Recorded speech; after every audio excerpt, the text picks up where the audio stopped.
بسم اللہ الرحمن الرحیم. السلام علیکم ورحمۃ اللہ وبرکاتہ. اور today's lecture is about system of worship in Islam. In other words, you can say the fundamental pillars of Islam. In our last class, we have discussed fundamental pillars of Iman, and today we will discuss, by the grace of Allah subhanahu wa ta'ala, fundamental pillars of Islam. So it is very important to know, first of all, the difference between the fundamental pillars of Islam and the fundamental pillars of Iman. The pillars of Iman are the basic faiths, faith in Tawheed, in angels, in books, and likewise. And the pillars of Islam are, as described by the Prophet Muhammad, peace be upon him, Bunya al-Islamu ala khamsin, shahadatu Allah ilaha illallah, wa anna Muhammadan abduhu wa rasuluhu, wa iqam as-salati, wa ita az-zakati, wa sawmu shahri Ramadan, wa hajjul bayt. The pillars of Islam are, number one, to have faith in the divinity of Allah subhanahu wa ta'ala, that there is no one who is worthy of worship except Allah subhanahu wa ta'ala, and to have faith in the prophecy of Prophet Muhammad, peace be upon him. Number two, the prayers. Number three, the fasting. Number four, Hajj. And number five, that is the pilgrimage. Now there is difference. Some people think that among these pillars are one, that is jihad, and sometimes it is mentioned that the fifth pillar of Iman is, the fifth pillar of Islam is jihad, and sometimes it is mentioned that it is Sawmu Shahri Ramadan, the fasting of the Ramadan. So first of all, we will start from the system of worship in Islam, and we will discuss first of all the definition of worship. The definition of worship, the worship is an English term, but the word which Allah subhanahu wa ta'ala has used in the holy book for the word worship, that is ibadah, and the word which Allah subhanahu wa ta'ala has used for the human being, that is abd. It means there is a close relation between the two terms abd and ibadah, because the main derivation of both words are same. دونوں الفاظ ایک ہی کلمے سے نکلے ہیں, and that is عین, بے and دال. عبد اور عبادہ کے درمیان کیا تعلق ہے, اس کو اللہ تعالیٰ نے بہت خوبصورتی سے قرآن کی ایک آیت میں سورہ زاریات میں بیان کیا ہے. اللہ تعالیٰ فرماتے ہیں وَمَا خَلَقْتُ الْجِنَّ وَالْإِنسَ إِلَّا لِيَعْبُدُونَ, that I have created the human beings and the jinn for to worship me, or for my worship. It means that the creation of human beings or the creation of jinn, and the very cause of their creation is to worship Allah subhanahu wa ta'ala.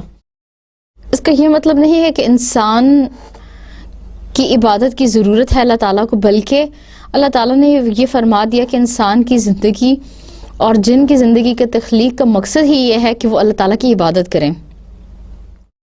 اب اللہ تعالیٰ کی یہ demand بالکل نہیں ہے کہ انسان صبح دوپہر شام رات مصلی پہ بیٹھا رہے اور اللہ تعالیٰ کی عبادت کرتا رہے. اللہ تعالیٰ کی عبادت کرنے والی بہت سی مخلوقات ہیں جو صبح شام دن رات اللہ تعالیٰ کی عبادت میں مصروف ہیں, لیکن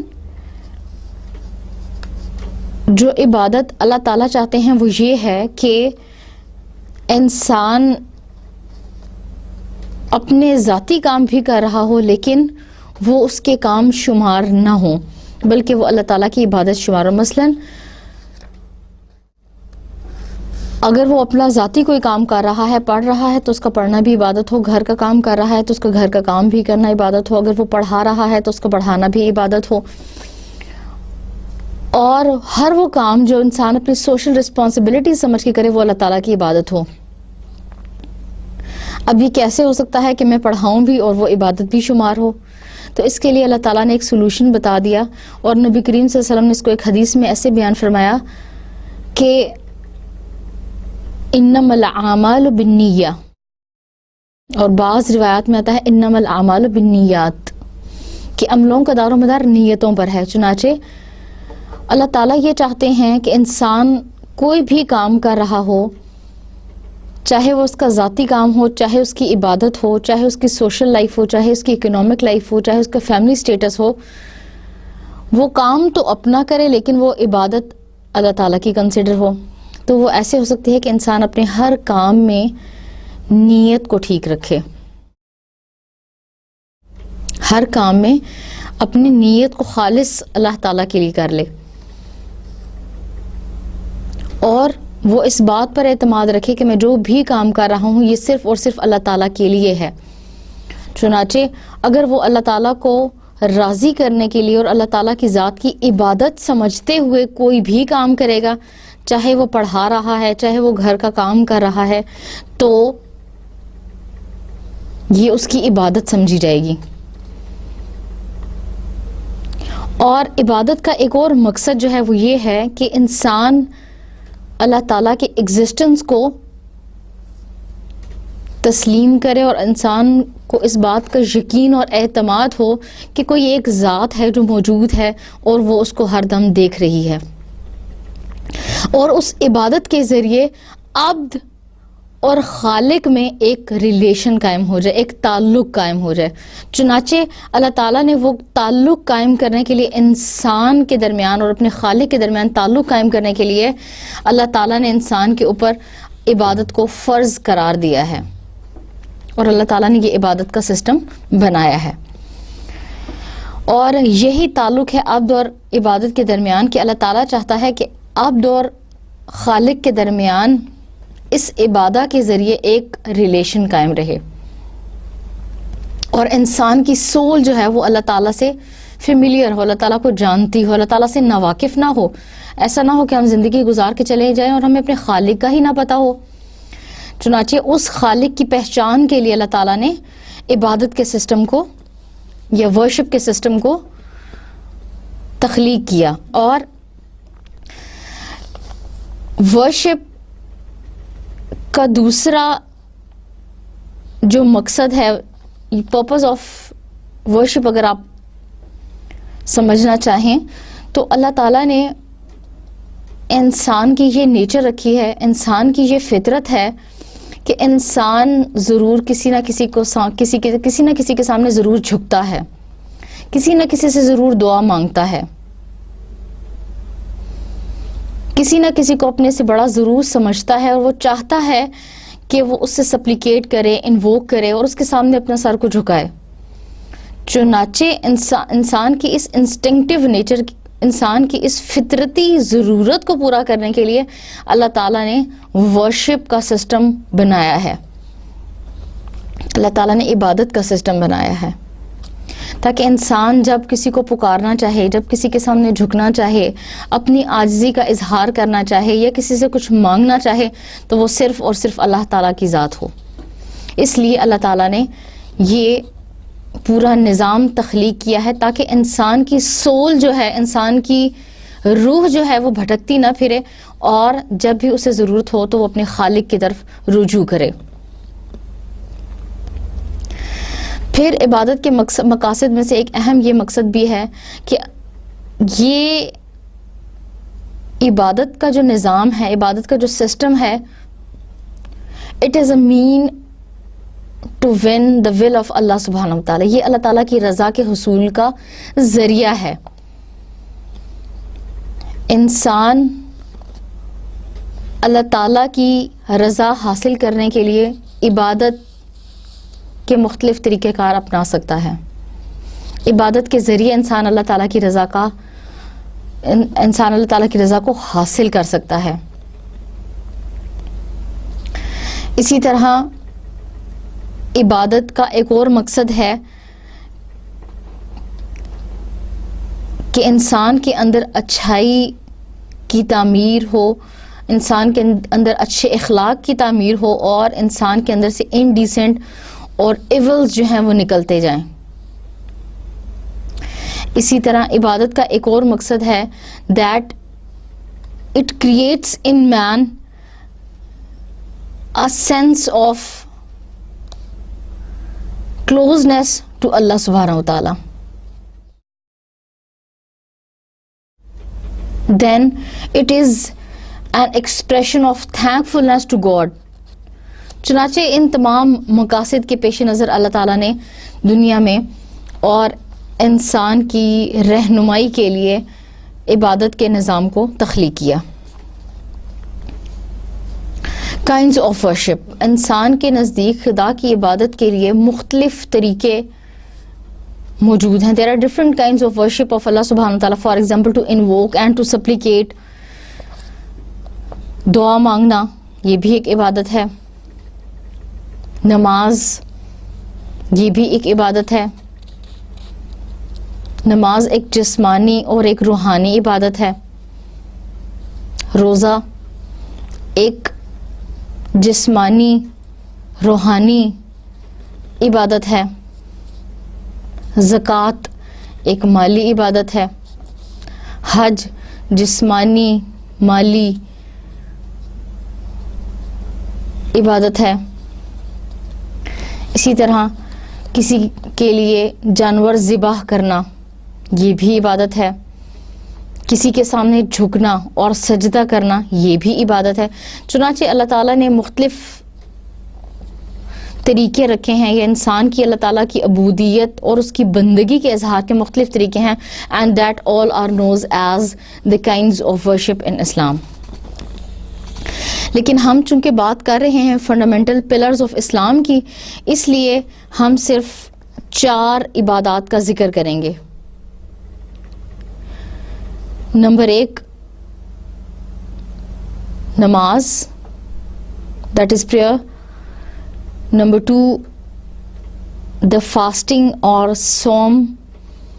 Number 3 Hajj or as it is known as pilgrimage. And number 4 the alms giving or the zakat. Number 1 prayer. نماز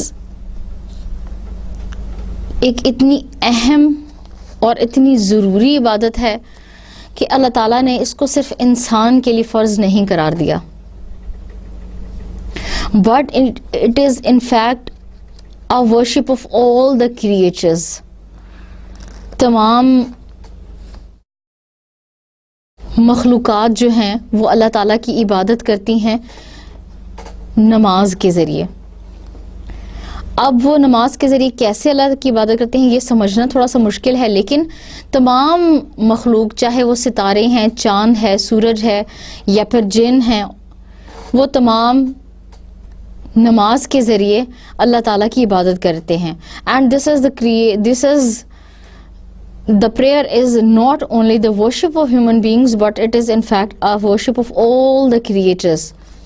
تمام مخلوقات جو ہیں وہ نماز کے ذریعے اللہ تعالیٰ کی عبادت کرتے ہیں، اللہ تعالیٰ کی عبودیت، اس کی بندگی کا اظہار کرتے ہیں. لفظ نماز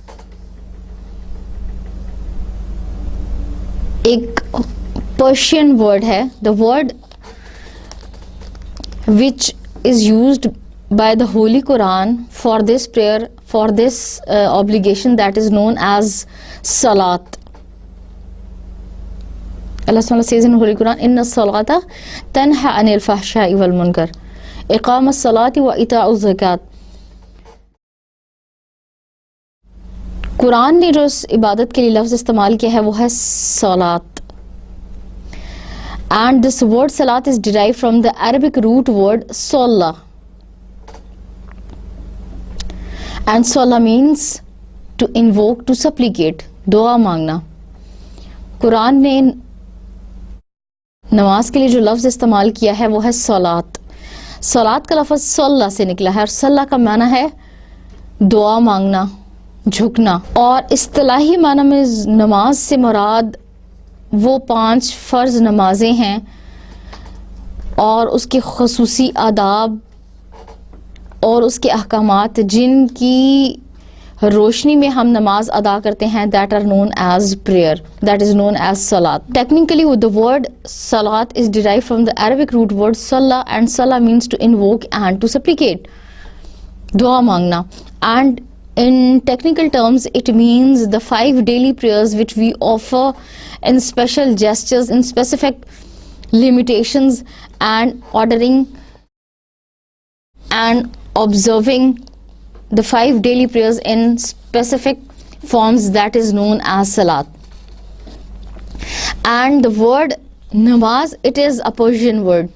یہ فارسی زبان کا لفظ ہے، نماز اردو زبان کا نہیں ہے.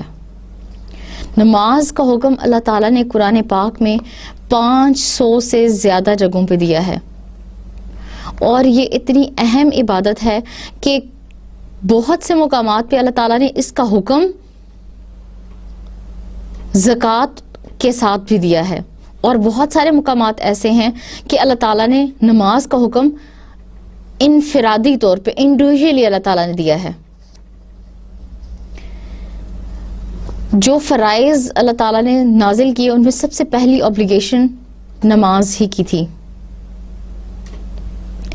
2 ہجری میں نماز مسلمانوں پر فرض کی گئی، اور یہ اتنی اہم obligation تھی، یہ اتنا اہم فریضہ تھا کہ مسلمانوں کو یہ حکم دیا گیا کہ پہلے وہ چھپ کے نماز ادا کریں، اور بعد میں اللہ تعالیٰ نے کھلے عام نماز پڑھنے کی اور اللہ تعالیٰ کی عبودیت کا اظہار کرنے کے لیے کا حکم دیا. And it is so much so important that a human being or a Muslim cannot leave it in any condition. انسان مسلمان کسی بھی حالت میں نماز نہیں چھوڑ سکتا، اور نماز اتنا اہم فریضہ ہے کہ اللہ تعالیٰ نے اس کی تمام کنڈیشنز بتائی ہیں کہ اگر آپ کھڑے ہو کے پڑھیں، کھڑے ہو کے نہیں پڑھ سکتے تو بیٹھ کے پڑھیں، بیٹھ کے نہیں پڑھ سکتے تو لیٹ کے پڑھیں، لیٹ کے نہیں پڑھ سکتے تو آپ اشارے سے پڑھیں. اور یہ اتنے اہم فریضہ ہے کہ آپ اس کو کسی حالت میں چھوڑ نہیں سکتے، even not in the condition of war. حتیٰ کہ اگر آپ جنگ کی حالت میں بھی ہیں تو قرآن یہ بتاتا ہے، قرآن describes it in a very clear manner how we have to observe this obligation if we are in condition of war. قرآن یہ بھی بتاتا ہے کہ اگر آپ جنگ کی حالت میں ہیں تو آپ نے نماز کی ادائیگی کیسے کرنی ہے. لیکن یہ فرض آپ چھوڑ نہیں سکتے. اسی طرح قرآن نے اس کے بارے میں جہاں مختلف احکامات ذکر کیے ہیں وہاں ہمیں یہ بھی پتہ چلتا ہے کہ اسلام میں اس کی اتنی زیادہ اہمیت ہے کہ آپ اگر سفر کی حالت میں ہیں تو اللہ تعالیٰ نے آپ کو تھوڑی سی چھوٹ دی ہے کہ آپ قصر نماز کر لیں، لیکن پھر بھی آپ نماز نہیں چھوڑ سکتے. اسی طرح یہ ایک اتنی اہم عبادت ہے جس کو دین کا ستون، مومن کی معراج کہا گیا ہے. یعنی نماز دین کے ستونوں میں سے ایک اہم ستون ہے، اور نماز کے ذریعے انسان اپنے خالق سے ملاقات کرتا ہے. جب اللہ تعالیٰ نے یہ چاہا کہ انسان کو اپنی ذات کے ساتھ ملاقات کا شرف حاصل ہو تو اللہ تعالیٰ نے انسان کے اوپر نماز فرض قرار دے دی. اور اسی طرح اللہ تعالیٰ نے اس نماز میں بہت سارے فوائد بھی پوشیدہ رکھے. مثلا قرآن کہتا ہے ان الصلاۃ تنہی عن الفحشاء والمنکر، بے شک نماز بے حیائی اور برائی کے کاموں سے روکتی ہے. اسی طرح نماز کسی بھی حالت میں چھوڑی نہیں جا سکتی.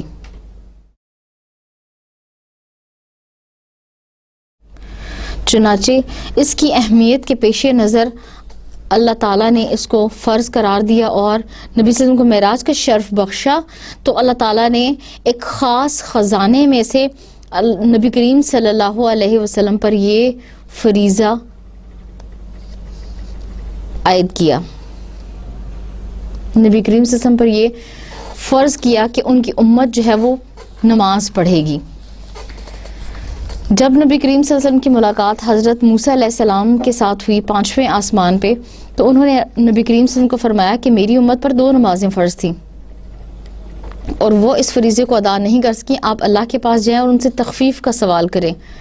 چنانچہ نبی کریم صلی اللہ علیہ وسلم اللہ تعالیٰ کے پاس گئے اور انہوں نے تخفیف کا سوال کیا، یہاں تک کہ باقی فرض رہ جانے والی نمازوں کی تعداد 5 رہ گئی، اور اللہ تعالیٰ نے ایک خاص موقع پر، ایک خاص مناسبت سے مسلمانوں کے لیے یہ فرض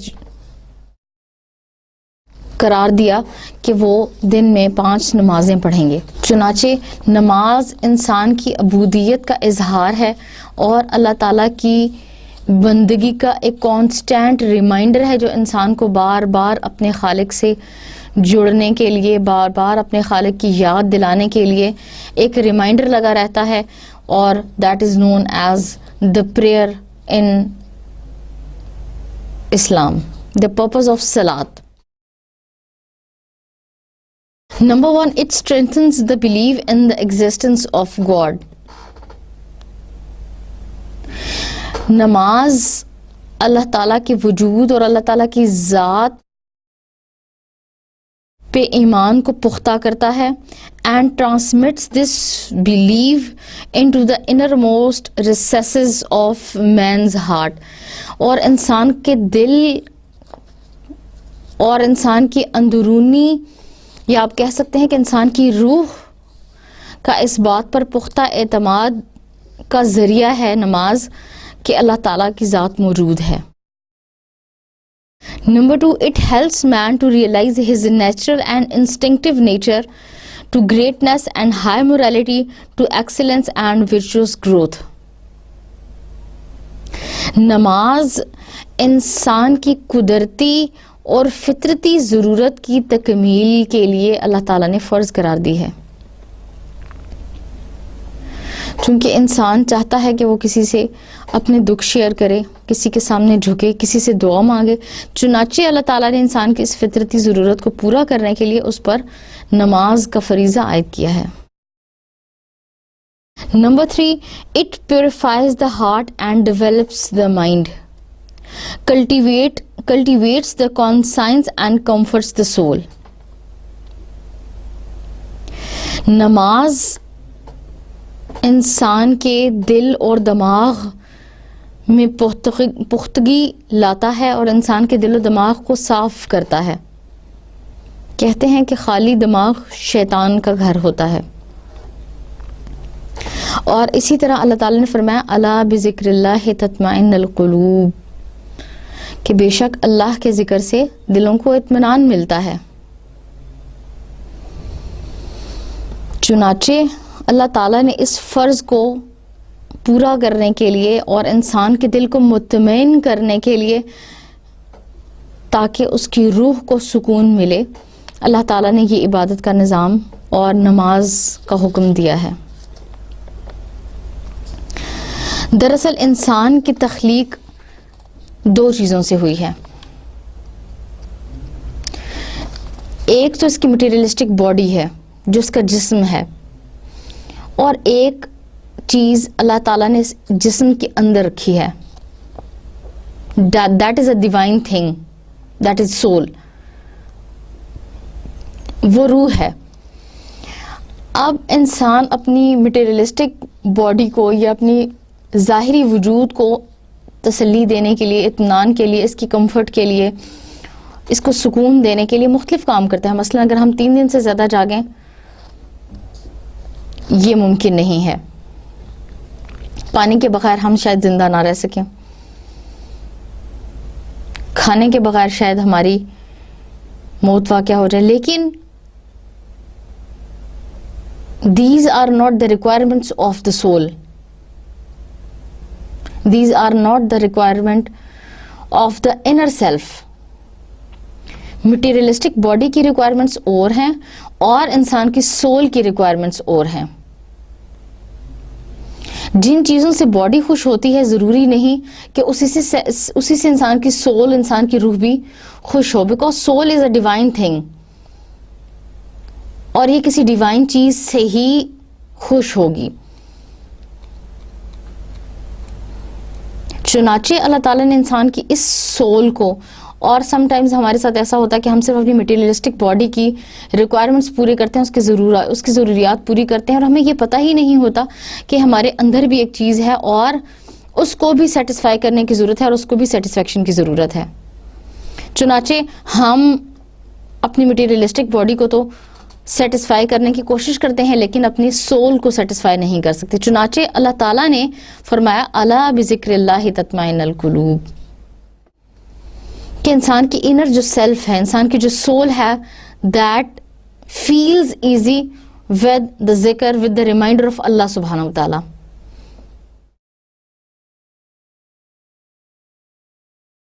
کہ اللہ کا ذکر جو ہے انسان کی انر سیلف کو، انسان کی سول کو سکون دیتا ہے. چنانچہ جب ہم نماز پڑھتے ہیں تو ہمیں بہت اچھی فیلنگ ہوتی ہے، بہت خوشی محسوس ہوتی ہے کہ ہم نے بہت بڑا کام کر لیا.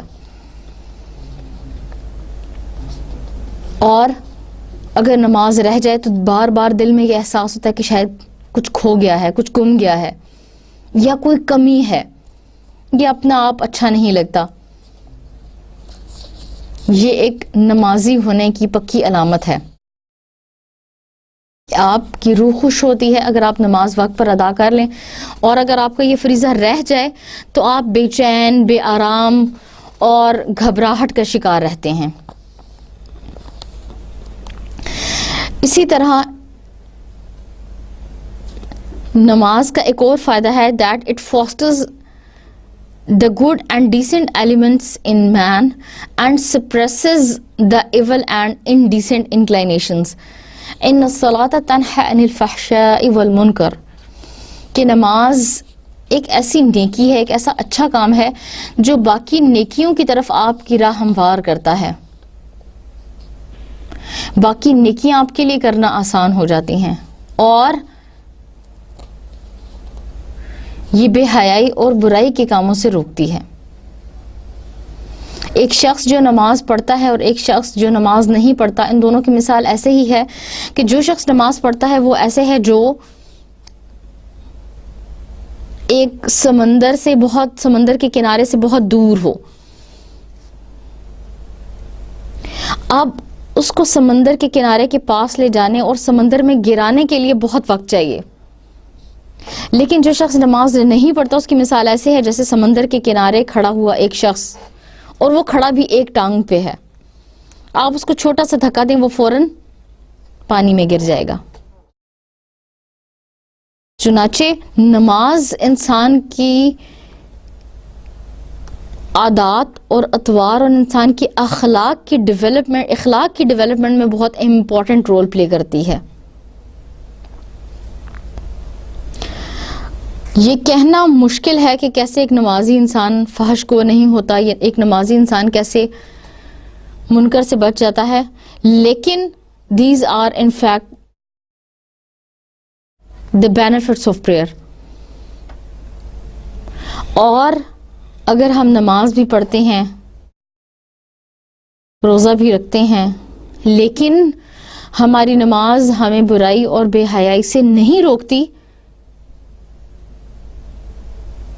it means that there is some weakness in our prayers.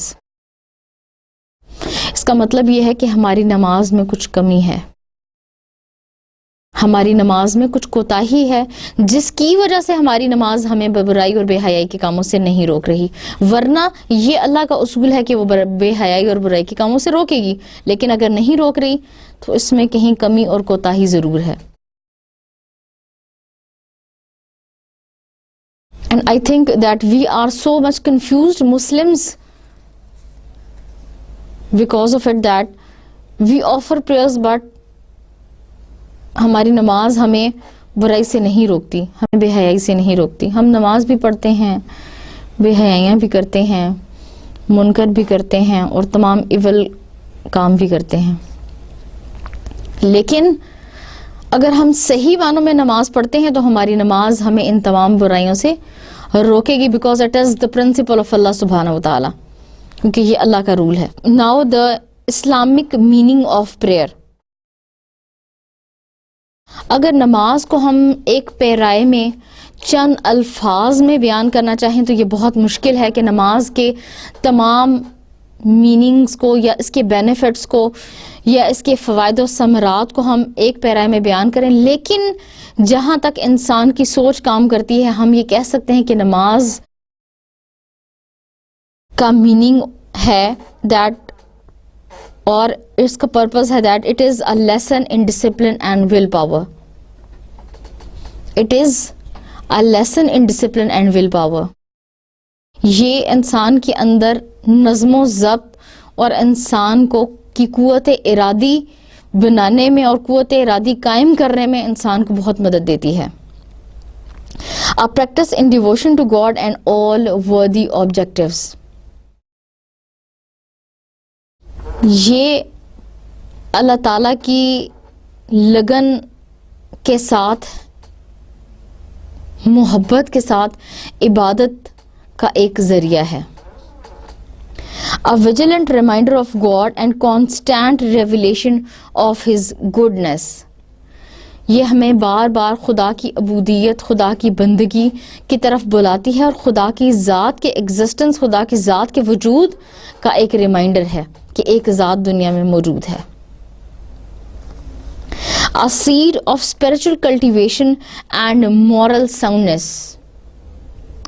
انسان کو روحانی طور پر اچھا اور بلند کردار ہونے میں نماز بہت اہم کردار ادا کرتی ہے. A safeguard against indecency and evil, against wrong deviation and stray. یہ انسان کو راہ راست پر رکھنے میں، صحیح راستے میں رکھنے پر اور برے راستے سے بچانے میں بہت اہم کردار ادا کرتی ہے. A demonstration of true equality, solid unity and brotherhood. نماز مساوات، بھائی چارے اور بردرہڈ کا ایک منہ بولتا ثبوت ہے. اسی کو علامہ اقبال نے بہت خوبصورت انداز میں بیان کیا. ایک ہی صف میں کھڑے ہو گئے محمود و ایاز، نہ کوئی بندہ رہا نہ کوئی بندہ نواز. That all the people who are praying, who are in the condition of prayer, who are offering their prayer in front of Allah subhanahu wa ta'ala, they are equal, whether the one of them is sweeper and whether one of them is president. اللہ کی نظر میں تمام برابر ہیں. Then it is an expression of thankfulness to God. یہ اللہ تعالیٰ کے شکر ادا کرنے کا ایک ذریعہ ہے. Then a course of inner peace and stability. اگر آپ کی انر سیلف سیٹسفائیڈ نہیں ہے تو دنیا کی کوئی چیز اس کو سیٹسفائیڈ نہیں کر سکتی سوائے اللہ کے ذکر کے. چنانچہ یہ انسان کے انر پیس اور اسٹیبلٹی کا سب سے بڑا ذریعہ ہے. Then an abundant source of patience and courage, of hope and confidence. This creates in man hope and confidence. انسان امید اور اعتماد کے درمیان میں زندہ رہتا ہے. اسے یہ امید ہے کہ اللہ تعالیٰ اس کے ساتھ برا سلوک نہیں کریں گے، اس کے ساتھ اچھا سلوک رکھیں گے اور قیامت کے دن اللہ تعالیٰ اس کے اعمال کی صحیح جزا دیں گے، اور اللہ تعالیٰ کا انسان کی ذات پر اعتماد، کانفیڈنس، بھروسہ قائم رہتا ہے. یہ تو تھے نماز کے کچھ بینیفٹس اور نماز کا کچھ اسلامک میننگ. اب ہم پڑھیں گے kinds of prayers. There are 3 kinds of prayers. نماز کی 3 اقسام ہیں. Number 1 which is obligatory, which is known as فرض. Number 2 which is known as supererogatory or wajib. In another sense you can say sunnah prayer. And the third type is nafal or the optional prayer. Number 1, obligatory prayer. Obligatory prayer, which is made obligatory on any individual person, which is obligatory for each and every Muslim. He has to offer his prayer individually. ہر انسان جو اپنی ذاتی اور انفرادی نماز ادا کرے گا that is known as فرض پریئر، اور ہر انسان کو انفرادی طور پر اس اوبلیگیشن کو، اس فرض کو ادا کرنا ہے. کوئی انسان کسی دوسرے کے لیے نماز نہیں پڑھ سکتا، اور ہر انسان نے اس کا ذاتی طور پر الگ سے جواب دینا ہے. اور فرض نماز اتنی ضروری ہے، یا پھر آپ کہہ سکتے ہیں کہ فرض نماز کی یہ تعریف ہے کہ یہ وہ نماز ہے جو کسی کنڈیشن میں، کسی حالت میں انسان چھوڑ نہیں سکتا. اور اگر کسی کنڈیشن میں آپ نماز چھوڑ دیتے ہیں تو آپ کو اس کا گناہ ملتا ہے، اللہ تعالیٰ کی ناراضگی کا سبب ملتا ہے کہ آپ نماز چھوڑ دیں. اب فرض جو ہیں وہ دو قسم کے ہیں. نمبر ایک فرض کفایہ، نمبر دو فرض عین. فرض کفایہ which is obligatory on individual beings، جو کسی انسان پر انفرادی طور پر فرض ہے اور اس نے ذاتی طور پر اپنے اس فرض کی ادائیگی کا جواب دہ ہونا ہے. And second one is known as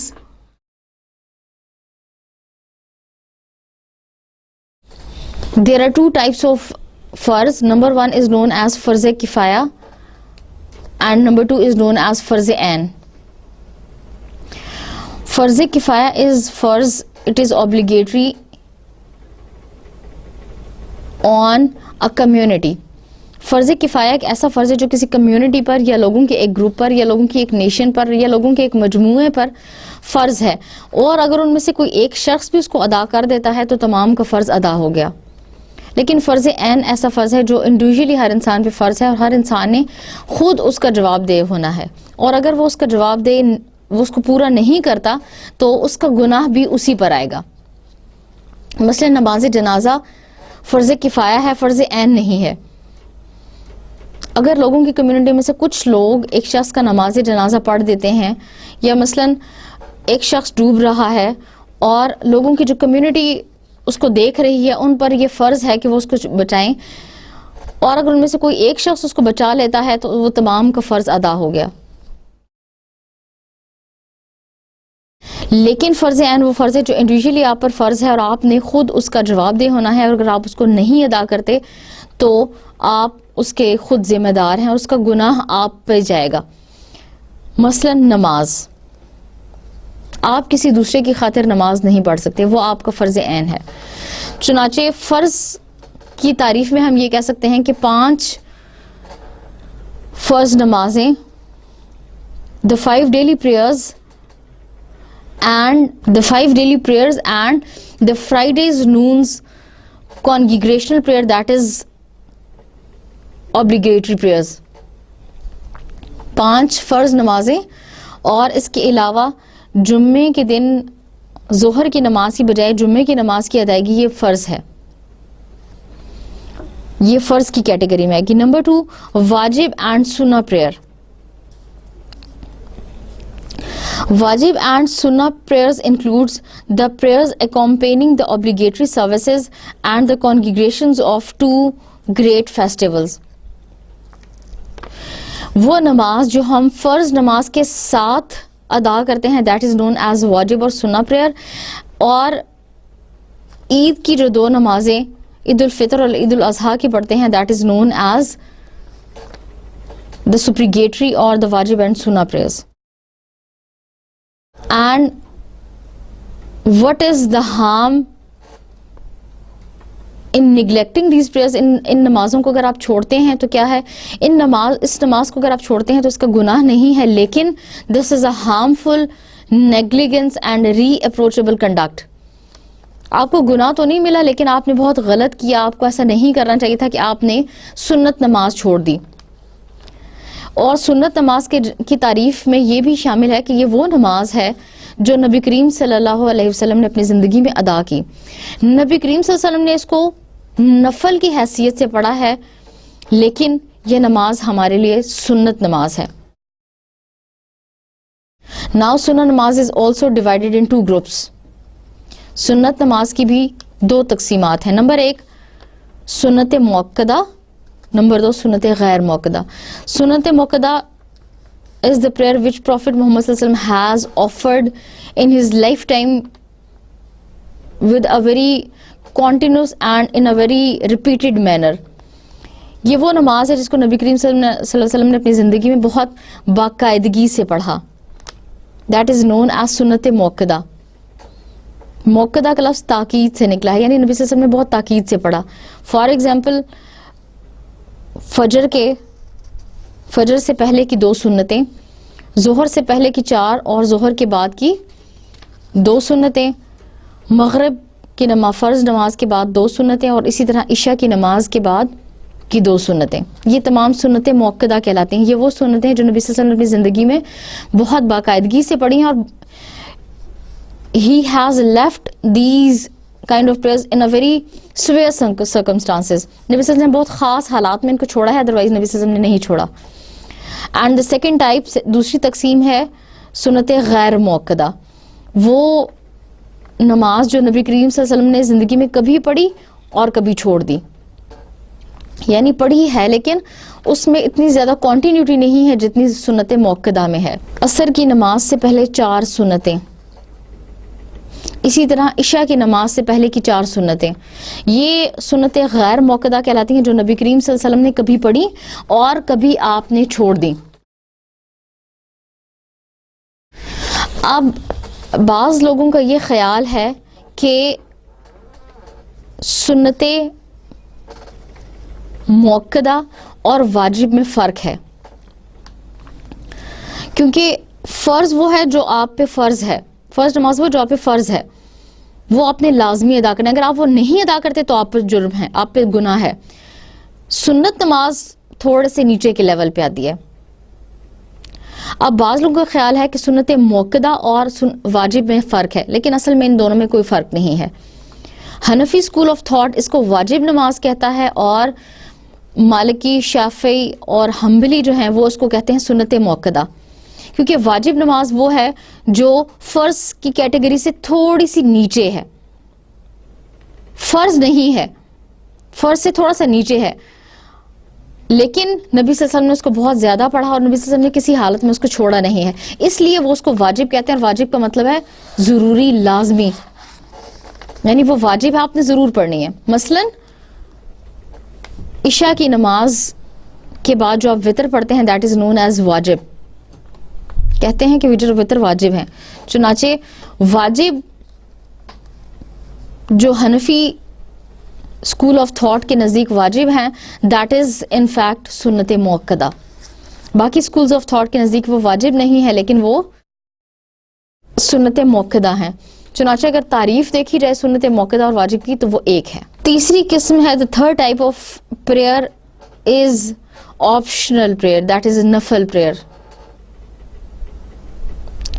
یہ وہ نماز ہے جو انسان پر فرض نہیں قرار دی گئی، انسان کے لیے ضروری نہیں ہے، لازمی نہیں ہے کہ وہ اس نماز کو ادا کرے، لیکن وہ اپنی خوشی سے، اپنے ارادے سے، اپنی چاہت سے، اپنی مرضی سے اگر اللہ تعالیٰ کا قرب حاصل کرنا چاہتا ہے تو وہ نماز پڑھ سکتا ہے.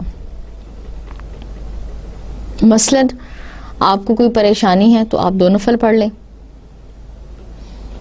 آپ کو اللہ تعالیٰ نے کسی نعمت سے نوازا ہے، آپ اللہ تعالیٰ کا شکر ادا کرنا چاہتے ہیں تو آپ 2 نفل پڑھ لیں.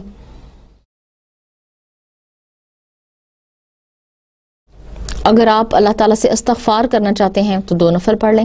فرض نماز کے بعد وہ نماز جو اللہ تعالیٰ کے قریب ہونے کا، اللہ تعالیٰ کی قربت کا سب سے بڑا ذریعہ ہے دیٹ از نون ایز نفل پریئر، کہ انسان کی اپنی چوائس پہ ہے، انسان کے اپنے اختیار پہ ہے کہ وہ نماز پڑھتا ہے یا نہیں پڑھتا یا کیا کرتا ہے. چنانچہ جب انسان اپنی مرضی سے، اپنے اختیار سے، اپنی محبت کے ساتھ نماز ادا کرتا ہے تو اللہ تعالیٰ کو وہ نماز سب سے زیادہ محبوب ہے، اور اللہ تعالیٰ کو سب سے زیادہ پسند ہے وہ نماز جو انسان اپنی مرضی سے ادا کرتا ہے. 2 اوقات نماز کے ایسے ہیں، نفل نماز کے لیے 2 اوقات ایسے ہیں جو خاص طور پر پسندیدہ ہیں. Number 1 later part of the night until just before the breaking of the dawn and mid morning period. Mid morning period یعنی صبح کا شروع کا وقت، اور تہجد کے بعد سے لے کے فجر سے پہلے کا جو وقت ہے وہ خاص طور پر پسندیدہ ہے نفل نماز کے لیے.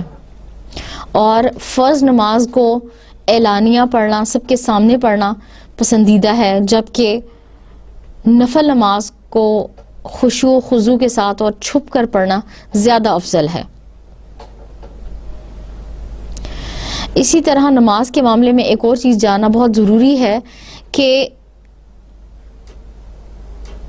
مسلمان پر فرض نمازیں صرف 5 ہیں، جبکہ نبی کریم صلی اللہ علیہ وسلم کے لیے تہجد بھی فرض نماز تھی. تہجد کی نماز نبی کریم صلی اللہ علیہ وسلم پر فرض تھی، لیکن ہمارے لیے وہ نفل نماز ہے. اینڈ ناؤ دا ایبلیوشن، وضو. ناپاکی کی 2 اقسام ہیں، ایک چھوٹی ناپاکی اور ایک بڑی ناپاکی. چھوٹی ناپاکی بے وضو ہونا، وضو کی حاجت ہونا، وہ صرف وضو کرنے سے پوری ہو جاتی ہے. اور دوسری ہے جنابت، بڑی ناپاکی، جو صرف غسل کرنے کے بعد ہی صاف ہوتی ہے، غسل کرنے کے بعد ہی مکمل ہوتی ہے. یعنی آپ نے غسل کر لیا تو اس کے بعد آپ کی وہ ناپاکی آپ سے دور ہو گئی. اب جب انسان نماز پڑھتا ہے، نماز کی کنڈیشن کے قریب آتا ہے، تو اللہ تعالیٰ یہ چاہتا ہے کہ انسان صاف ستھرا، نیک خیالات کے ساتھ، صاف جسم اور لباس کے ساتھ قبلہ رو ہو کے نماز ادا کرے. چنانچہ نماز کی ادائیگی سے پہلے ایک بہت ضروری اور اہم چیز ہے، وہ ہے وضو. وضو کا طریقہ درج ذیل ہوگا. Number 1، first of all you have to make the intentions by heart.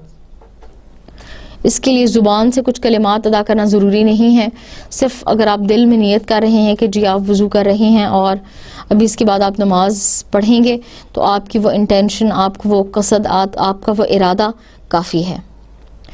Then you have to wash the hands up to the wrists 3 times. اس کے بعد آپ نے ہاتھ اپنی کوہنیوں تک 3 مرتبہ دھونے ہیں. Number 3، runs out the mouth. آپ کو منہ صاف کرنا ہے، کلی کرنی ہے. پانی 3 مرتبہ منہ میں ڈالنا اور نکالنا ہے. اور اس کے لیے یہ پریفریبل ہے کہ اگر آپ کے پاس مسواک ہے، یہ دانت صاف کرنے کے لیے کوئی چیز ہے، تو آپ اس کو استعمال کریں. Number 4، cleanse the nostrils of nose by sniffing water into them 3 times. اس کے بعد آپ نے استنثار اور استنشاق کرنا ہے. ناک میں پانی ڈالنا اور پانی نکالنا ہے، اور یہ آپ 3 دفعہ کریں گے. Then number 5، wash the whole face 3 times with both hands. دونوں ہاتھوں سے آپ کو منہ دھونا ہے، اور منہ ایک کان سے دوسرے کان کی لو تک اور چہرے کے اوپر سے لے کے آپ کی ٹھوڑی کے نیچے تک کا ایریا جو ہے وہ آپ کا فیس کنسیڈر ہوتا ہے. آپ نے اس کو اچھی طرح سے دھونا ہے. Number 6، wash the right arm 3 times up to the far end of the elbow and then do the same to the left arm. پھر آپ نے سیدھے ہاتھ میں پانی لے کے اور اس کو اپنی کوہنی تک 3 مرتبہ دھونا ہے، اور پہلے یہ عمل دائیں ہاتھ سے اور پھر آپ یہ عمل بائیں ہاتھ سے مکمل کریں گے. Number 7، wipe the whole head or any part of it with a wet hand once. آپ نے تمام سر کا مسح کرنا ہے، اور سر کا مسح یہ ہے کہ آپ ہاتھ گیلے کر کے یا پھر پانی ہاتھ میں ڈال کے سر کے شروع کے حصے سے لے کر بالوں کی گدی کے نیچے تک کا جو ایریا ہے وہ آپ اس کو پانی پہنچائیں گے یا اس کو تر کریں گے، گیلا کریں گے، اور اس کو ہم کہتے ہیں سر کا مسح. اور اسی میں کانوں کا مسح بھی شامل ہے، جیسے نبی صلی اللہ علیہ وسلم نے فرمایا اذنین من الراس، کہ کان جو ہیں وہ سر ہی کا حصہ ہے. چنانچہ جب آپ سر کا مسح کریں تو کان بھی صاف کریں گے. This should be done with wet fingers. اور یہ آپ جب کان کا مسح کریں گے، یہ کان صاف کریں گے، تو وہ آپ گیلی انگلیوں کے ساتھ یا گیلے ہاتھ کے ساتھ کریں گے. اور یہاں سے ایک اور بات پتہ چلتی ہے کہ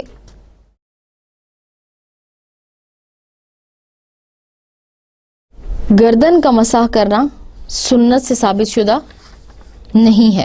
گردن کا مسح کرنا سنت سے ثابت شدہ نہیں ہے، اگرچہ کچھ لوگوں کا خیال ہے کہ گردن کا مسح بھی کیا جانا چاہیے، لیکن یہ سنت سے ماخوذ شدہ نہیں ہے. پھر آخر میں wash the 2 feet up to the ankles 3 times beginning with the right foot. آپ نے دونوں پاؤں جو ہیں وہ ان کی انگلیوں کا خلال کرتے ہوئے, انگلیوں کو صاف کرتے ہوئے پاؤں اچھی طرح سے دھونے ہیں, اور وہ آپ سیدھے پاؤں سے شروع کریں گی. At this stage the ablution is completed and the person who has performed it is ready to start his prayer. When the ablution is valid, a person may keep it as long as he can. ایک انسان اتنی دیر تک وضو قائم رکھ سکتا ہے جتنی دیر تک وہ رکھ سکتا ہے, لیکن اگر اسے کوئی مسئلہ ہے کہ وہ کام نہیں, وہ اس کو برقرار نہیں رکھ سکتا, تو اس کے لیے اچھا یہ ہے کہ وہ ہر نماز کے لیے الگ سے وضو کرے.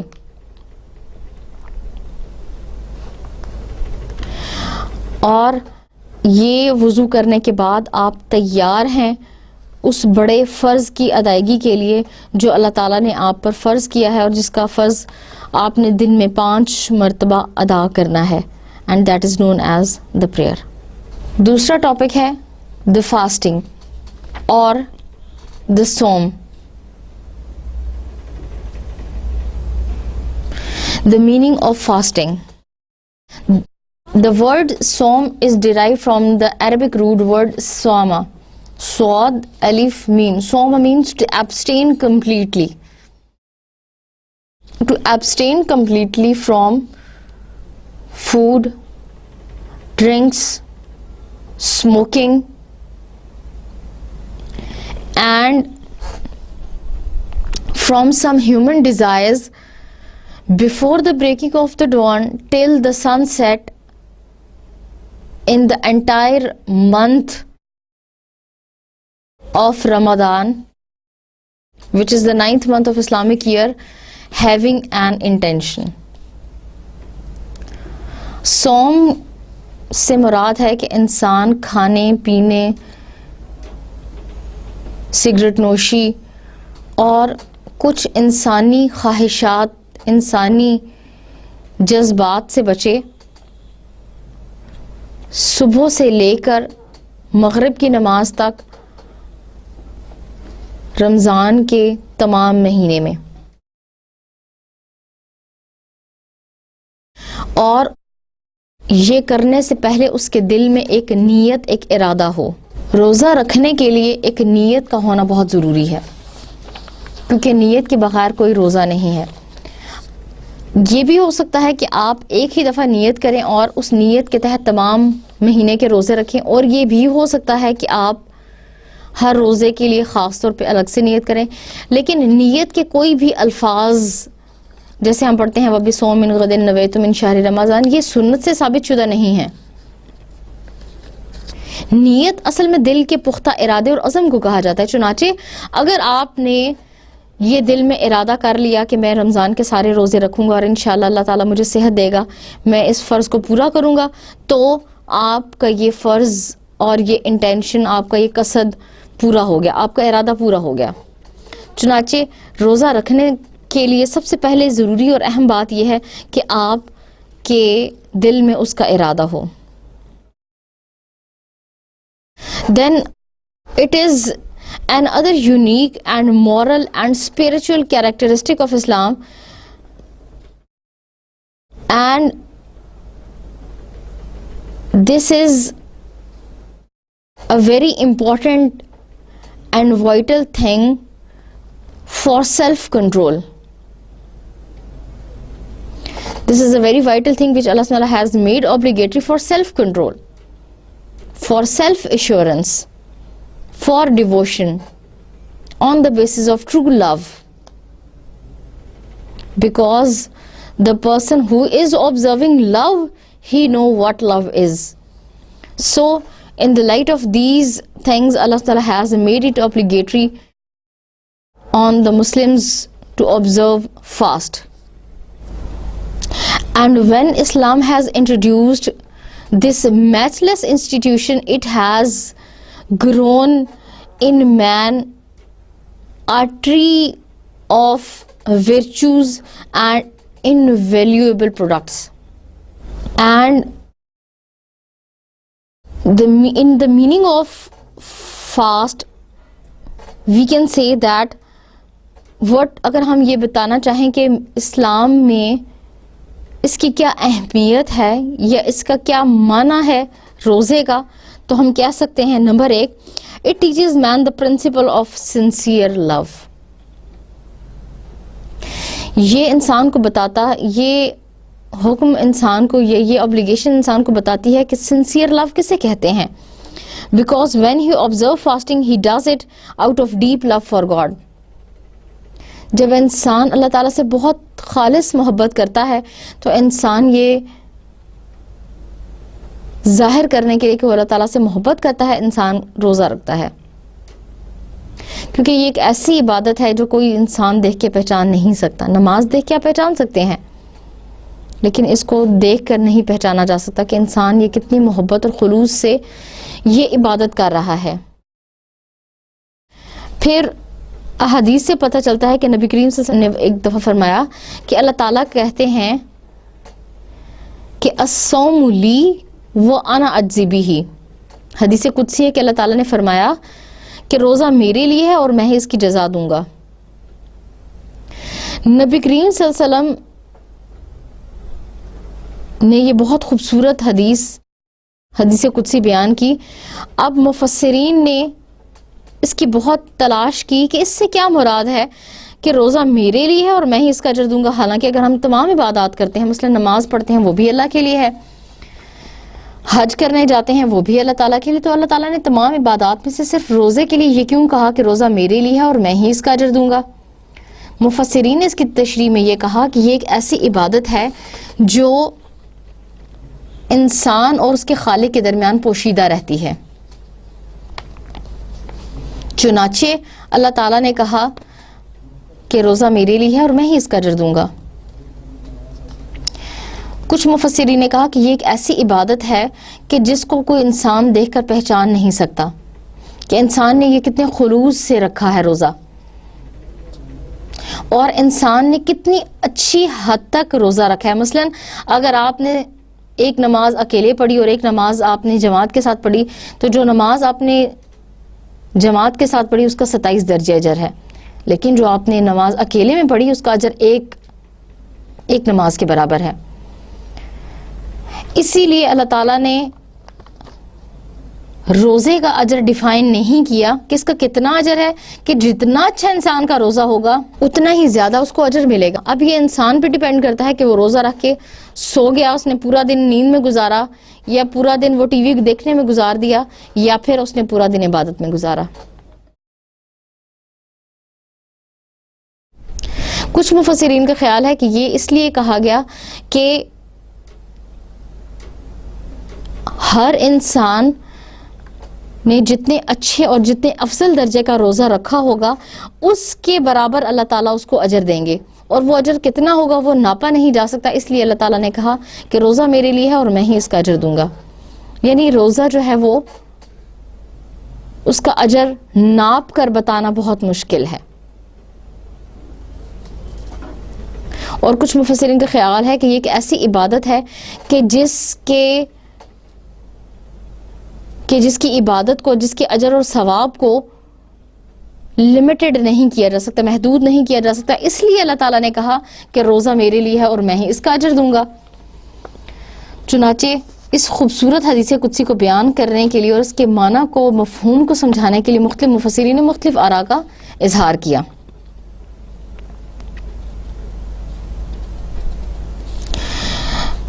پھر اس کا ایک فائدہ یہ ہے کہ یہ انسان کے اندر آپٹیمسٹک آؤٹ لک، زندگی کے بارے میں انسان کے اندر ایک مثبت انداز فکر انسان کے اندر جنم دیتا ہے. یہ ایک ایسی عبادت ہے جو انسان کو سیلف کنٹرول بتاتی ہے. اب آپ کے سامنے سب کچھ پڑا ہے لیکن آپ نہیں کھا سکتے. کیوں؟ اس لیے کہ آپ روزے سے ہیں. یہ عبادت انسان کو سکھاتی ہے کہ آپ نے اپنی جائز ضروریات کو کیسے کنٹرول کرنا ہے، جائز خواہشات کو کیسے کنٹرول کرنا ہے، اور اس کو کنٹرول کرتے ہوئے آپ کیسے ناجائز سے بچ سکتے ہیں. اور جب انسان اپنی جائز ضروریات کو بھی اللہ کی خاطر چھوڑ دیتا ہے تو ناجائز ضروریات سے بچنا انسان کے لیے آسان ہو جاتا ہے. اس کا ایک فائدہ یہ بھی ہے کہ انسان کے اندر احساس ذمہ داری پیدا کرتا ہے اور انسان کو اس چیز سے روشناس کراتا ہے کہ انسان نے اپنے فرائض کی انجام دہی کیسے کرنی ہے. کیونکہ جو شخص روزہ رکھ رہا ہے یا روزے کی حالت میں ہے وہ تمام حالات میں, چاہے وہ انسان پبلک میں ہے اور چاہے سیکرٹ ہے, وہ اس روزے کو, اس حالت کو برقرار رکھتا ہے. پھر یہ سیلف کنٹرول ایسے بھی سکھاتا ہے کہ آپ نے, اگر آپ روزے کی حالت سے ہیں تو آپ نے کیسے اپنے غصے پہ یا اپنے ایموشنز پہ یا اپنے سینٹیمنٹس پہ کیسے کنٹرول رکھنا ہے. یہ نہ ہو کہ روزہ رکھا ہے, کسی نے برا بھلا کہہ دیا, اس کو 2 چانٹے لگا دیے, اس کو 2 تھپڑ لگا دیے. نہیں, بلکہ اگر آپ کے ساتھ کوئی بری طریقے سے پیش آئے گا تو آپ اس کو بتائیں گے کہ میں روزے سے ہوں. یہ آپ اس کے ساتھ ایسا بیہیو کریں گے, آپ اس کو ایسے بتائیں گے کہ آپ کو تنگ نہ کیا جائے. اور روزے کی حالت میں انسان خاص طور پر اپنی زبان اور اپنے ہاتھ کے استعمال میں محتاط ہونا چاہیے. اور روزہ جو ہے یہ دراصل ایک ظاہری عبادت نہیں ہے, بلکہ روزہ جو ہے وہ تمام جسم کی ایک عبادت ہے. مثلا آنکھ کا روزہ یہ ہے کہ آپ نے نامحرم غلط چیزوں کو, ناجائز چیزوں کو نہیں دیکھنا. ہاتھ کا یہ روزہ ہے کہ آپ نے غلط چیزوں کو نہیں چھونا. پاؤں کا یہ روزہ ہے یا پاؤں کے لیے یہ ریسٹرکشن ہے کہ آپ نے غلط چیزوں کی طرف, غلط کاموں کی طرف نہیں بڑھنا. چنانچہ ایک تو ظاہری روزہ ہے جو آپ نے رکھا اور شام کو کھول دیا, لیکن مسلمان جو ہے وہ ایک ایسی کنٹینیوس حالت میں ہے کہ اس کے تمام اجزاء, جسم کے اجزاء کا روزہ ہے. اور اللہ تعالیٰ کی عبادت اور اللہ تعالیٰ کی عبودیت کے اظہار کے لیے ضروری ہے کہ وہ ان تمام چیزوں کو اس کنٹرول میں رکھے اور ان کو آزادی نہ دے. پھر روزے کا ایک بہت بڑا فائدہ ہے کہ یہ انسان کو پیشنس, صبر, برداشت سکھاتا ہے.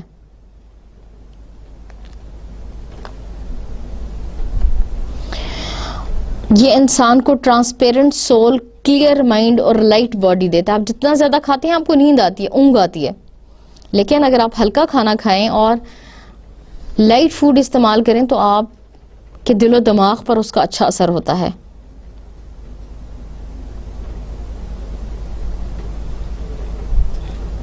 اور یہ ایک ایسی عبادت ہے جو انسان کو ڈسپلن اور ہیلدی سروائیول سکھاتا ہے, جو انسان کو ہیلدی سروائیول دکھاتا ہے. اور اگر آپ اس کے عالمگیر فوائد کو نظر میں رکھیں تو آپ کو پتہ چلے گا کہ روزہ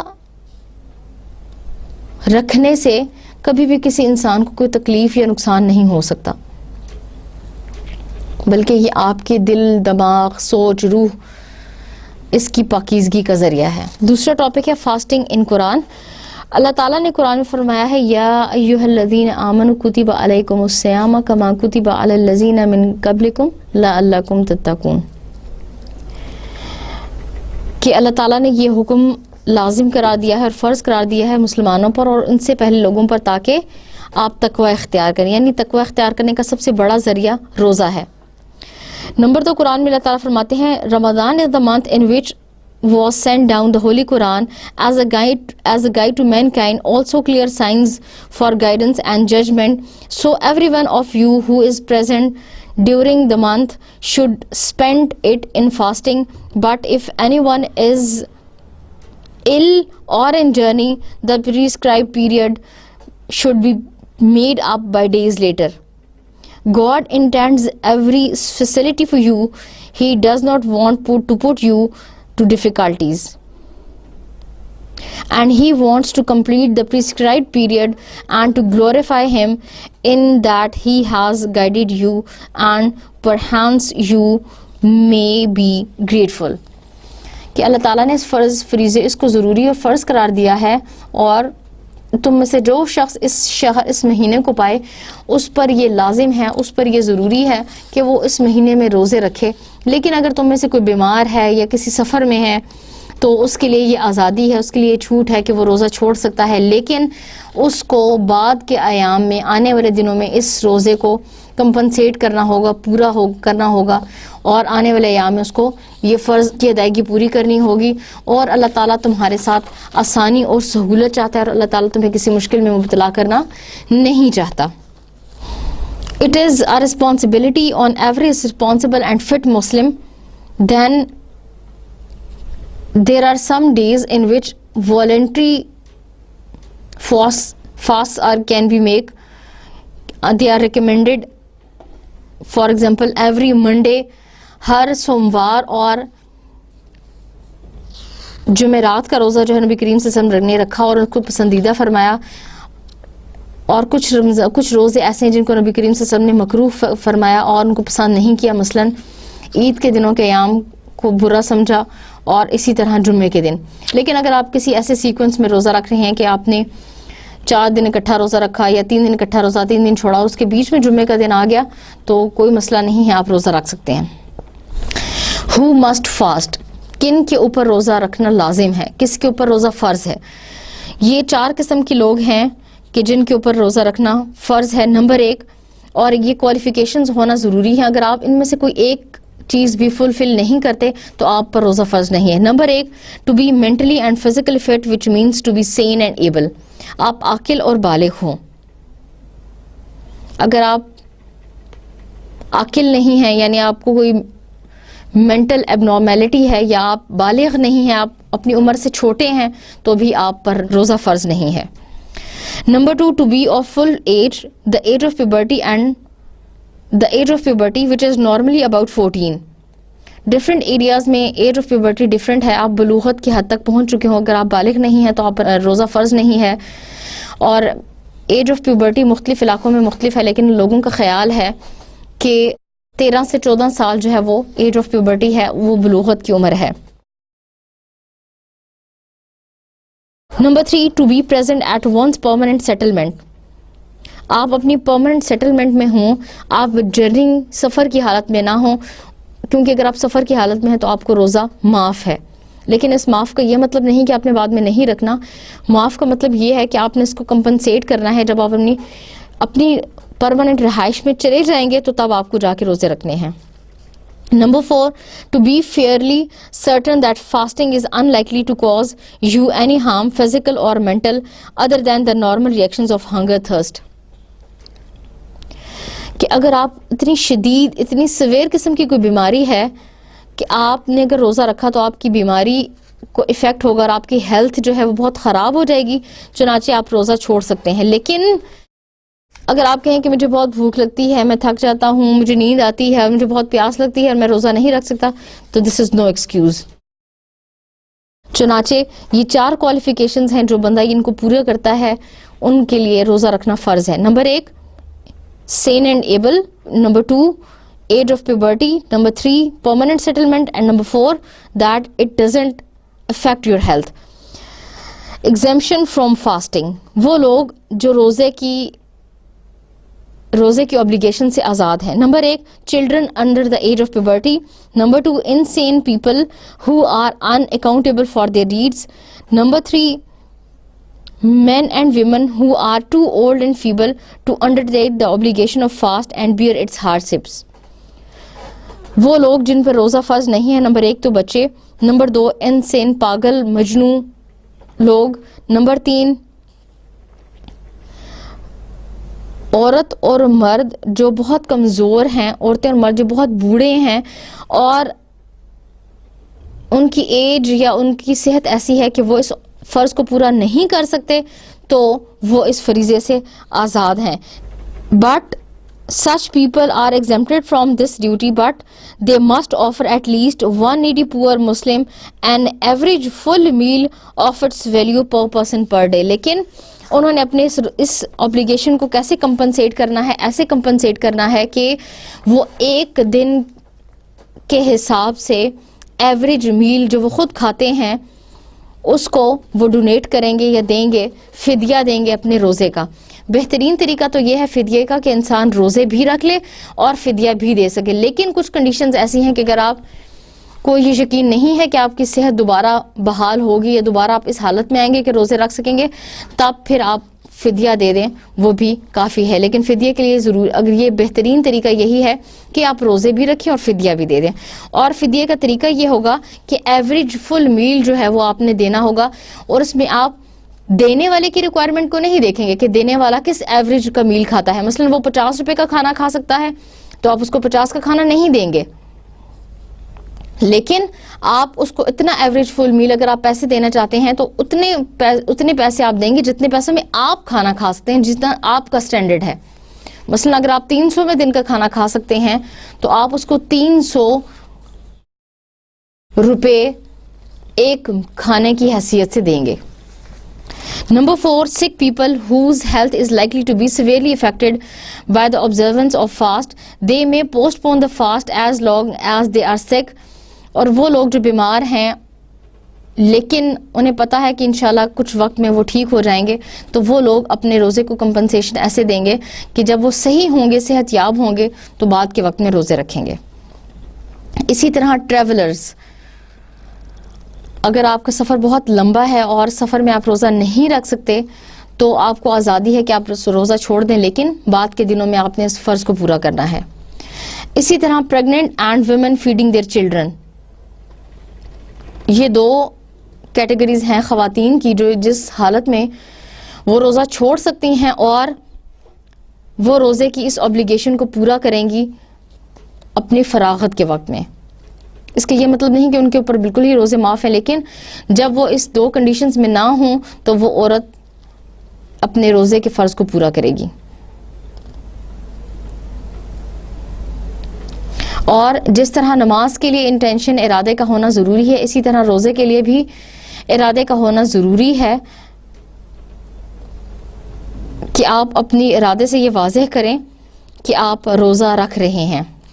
اگر آپ بھول چوک سے کچھ کھا لیں تو اس سے آپ کا روزہ نہیں ٹوٹتا, لیکن اگر آپ انٹینشنلی کوئی چیز جسم میں داخل کریں گے تو اس سے آپ کا روزہ ٹوٹ جائے گا. اسی طرح اگر آپ کو وومٹنگ آئے اور وومٹنگ کی تعداد آپ کو کہہ آئے اور کہہ کی تعداد اتنی زیادہ ہو کہ آپ کا منہ بھر گیا تو اس سے بھی آپ کا روزہ ٹوٹ گیا, کیونکہ یہ اللہ تعالیٰ کی ایک ریلیکسیشن ہے کہ چونکہ سورس آف انرجی آپ کی باڈی میں نہیں ہے اس لیے آپ کا روزہ ٹوٹ گیا. اسی طرح اگر آپ بلڈ دیں اور بلڈ دینے سے آپ کی طبیعت بہت زیادہ خراب ہو اور آپ کی ہیلتھ افیکٹ ہو تو آپ کا روزہ ٹوٹ جاتا ہے. لیکن اگر آپ بلڈ دینے کے بعد اچھا فیل کر رہے ہیں اور آپ کو ایسا کمزوری اور ویکنس فیل نہیں ہوتی تو اس سے آپ کا روزہ نہیں ٹوٹے گا. ناؤ دی جنرل ریکمنڈیشنز, کچھ ریکمنڈیشنز ہیں جن کو نبی کریم صلی اللہ علیہ وسلم نے پسند کیا ہے رمضان کے حوالے سے. نمبر 1 یہ کہ آپ سحری ضرور کھائیں, سحری میں برکت ہے اور سحری میں آپ کچھ نہ کچھ ضرور لیں. اگر فرض روزہ ہے تو وہ تو سحری کے بغیر بھی ہو سکتا ہے, لیکن اگر آپ نفل رکھ رہے ہیں تو سحری لینا ضروری ہے. نمبر 2 روزہ کھولنے کی ابتدا آپ کھجور سے کریں. نمبر 3 یہ کہ روزہ کھولنے میں جلدی اور روزہ بند کرنے میں تاخیر کریں.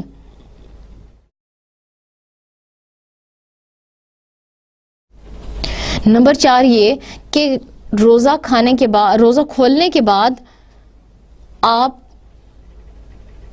لائٹ میل لیں اور ایسا میل لیں جو آپ کی باڈی ایزیلی ڈائجسٹ کر سکے. نمبر 5 کہ آپ تراویح نماز کو یقینی بنائیں.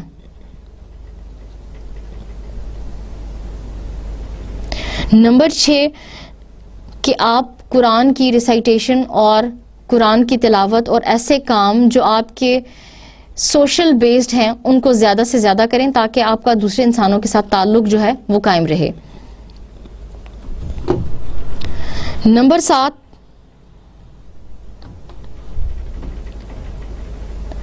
کہ آپ پیشنس اور ہمبلنس سے روزے کا اظہار کریں. اور آخر میں یہ کہ آپ روزے کی حالت میں اپنی زبان اور اپنے ہاتھ کے استعمال سے خاص طور پر واقف رہیں اور ان کو بہت محتاط طریقے سے استعمال کریں. ایسا نہ ہو کہ آپ نے روزہ رکھا ہے اور آپ کا پارا چڑھا ہو آسمان پہ، اور روزہ آپ نے رکھا ہے اور آپ کسی کے ساتھ صبر سے بات نہ کر سکیں. ایسا نہیں ہونا چاہیے. چنانچہ اس فرض کو بہت ہی عمدہ اور بہت ہی اچھے اور بہترین انداز پر پورا کرنا چاہیے. یہ تھا ہمارا آج کا لیکچر. انشاءاللہ نیکسٹ کلاس میں ملیں گے اپنے نیکسٹ لیکچر کے ساتھ. وعلیکم السلام ورحمۃ اللہ وبرکاتہ. اللہ حافظ.